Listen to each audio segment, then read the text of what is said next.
Boom, what up, folks? How you doing? Dr. Dan here, Ozark MMJ Cards. It's always nice to join all of you. Thanks for tuning in to the Ozark MMJ Cards YouTube channel, for all of those who do tune in.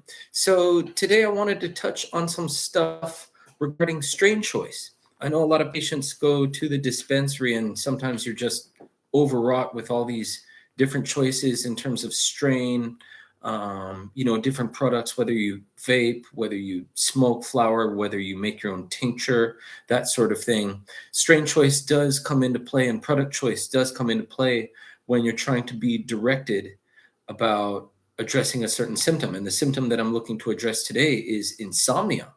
Okay, insomnia is really the what I sort of see as the scourge of modern living, anxiety and insomnia. Really, insomnia is just a form of anxiety in which we can't turn off the subconscious at night. So our wandering, meandering thoughts keep us up.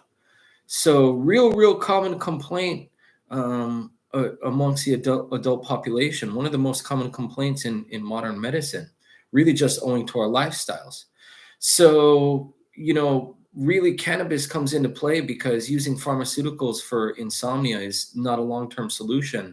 And cannabis long been established as a really effective, smooth, mild, very tolerable sedative, okay, without harmful narcotic effects. Okay, it's important to make the distinction in our verbiage there, sedative and narcotic. Something that sedates you does so in a physiologic manner. Something that induces narcosis is, in certain situations, advantageous. In an everyday situation, not what we're looking for. So, tolerable enough for one to take without being knocked out. Okay, you follow the regular stages of sleep, your 4 stages of sleep plus REM sleep normally. Okay, none of the stages are skipped, unlike pharmaceutical medicines. Say, for example, if you take Ambien, it usually skips stage 1 and I believe a piece of stage 2 sleep. So you don't cycle through your sleep cycles normally, physiologically.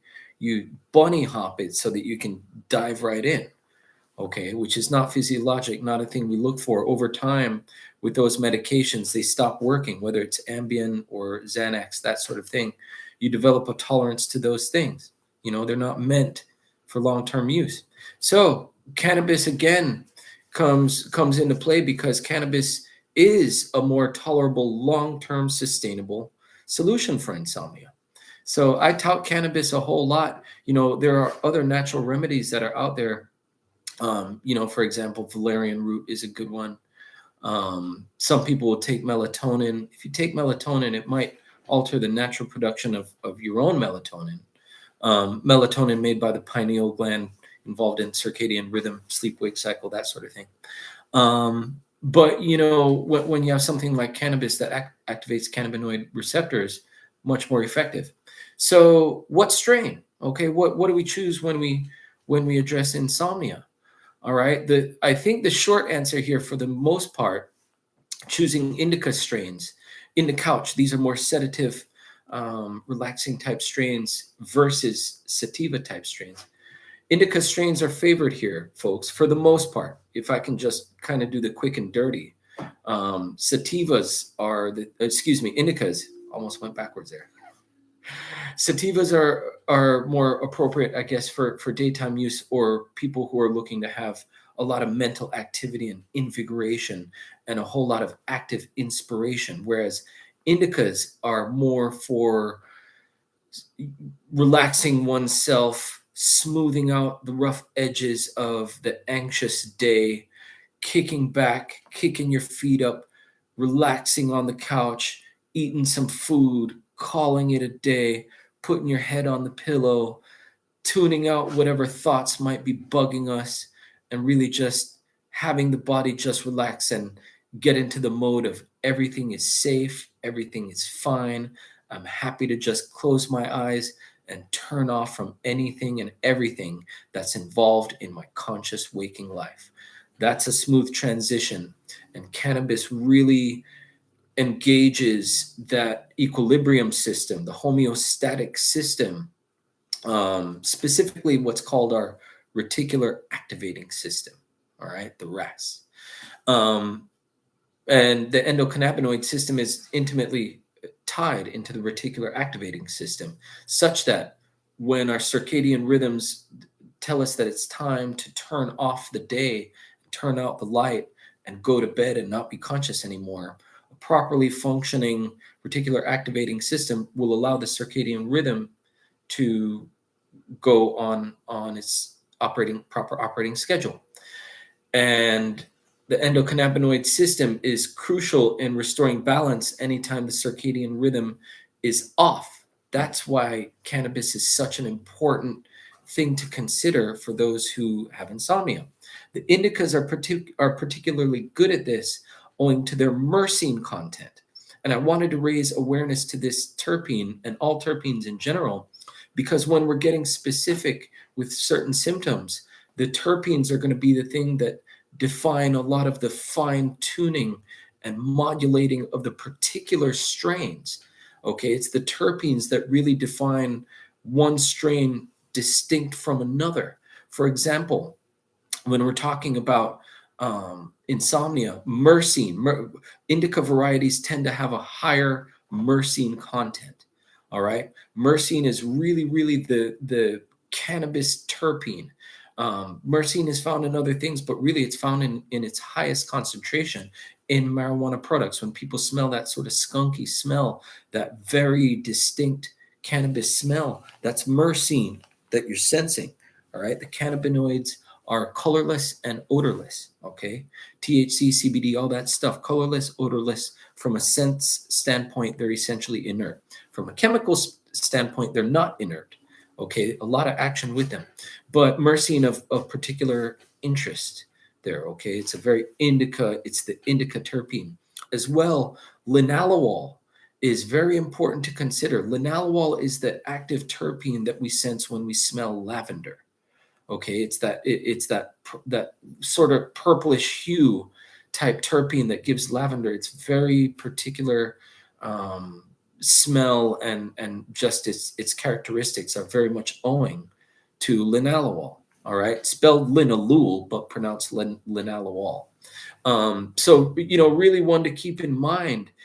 As you know, lavender, often touted for its sedative and relaxing type effects. People will put it in their bath bombs, that sort of thing, or diffuse it in their essential oil diffuser. And oftentimes these diffusers, these essential oil diffusers, these things work great, work wonderfully with cannabis. I think it's important to note what cannabis does in the sense amplification cascade. Our senses are amplified such that when we take cannabis products, particularly THC containing products, our senses are more attuned to receiving things. Okay, smells, things like the lavender smell or whatever other type of essential oil that you like. When you're in the state when your senses are heightened and more acutely aware of what's going on, those smells land on you and they have a much more amplified effect. Okay, just as a little test note, take a person who is high, happy on cannabis products, put them over essential oil diffuser, have them sniff over it. They won't move. They'll sit there like a little doggy, right? They'll just sit there. You will sit there. Any human will do it because it's just a very pleasant sensation, a very balancing sensation when we get a scent in our body that we're really in tune with.